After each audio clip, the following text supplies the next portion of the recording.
So who really is Rishi Sunak? Well, in the run-up to the leadership contest, the one that he lost, by the way, he said that China poses Britain the greatest security threat of this century. Indeed, not just to us, but to the world as a whole. But what we do need to do is acknowledge that China is a threat to our national security, it's a threat to our economic security. But we also need to stand up for our values. Well, of course, he would say that, wouldn't he? Because he was trying to get votes. Now he's Prime Minister, and he's briefing journalists on the plane going to the G20, and he says that it's a systematic challenge we face from China, and that we have to have dialogue to deal with world issues like climate change.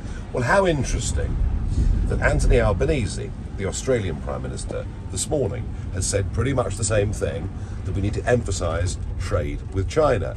That Joe Biden once jokingly called Beijing Biden cozying up to President Xi yesterday in their one-on-one meeting. The odd thing, and I find myself in a very difficult position here, is that Louis Michel, who is the president of the European Council, is actually the only one now saying we need to become less reliant on China for trade.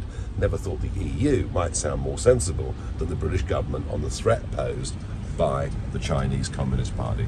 But that's where we are. So understand one thing very, very clearly. Rishi Sunak is the first Goldman Sachs Prime Minister of this country. He is a true globalist.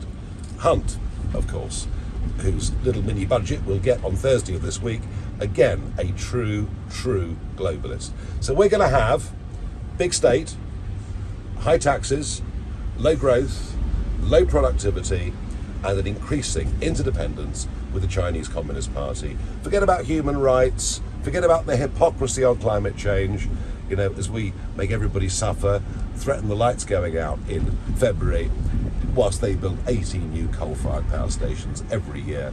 And it's the same phenomenon we've seen for years. The upper echelons of British society have been infiltrated by the Chinese communists, and it's all about money.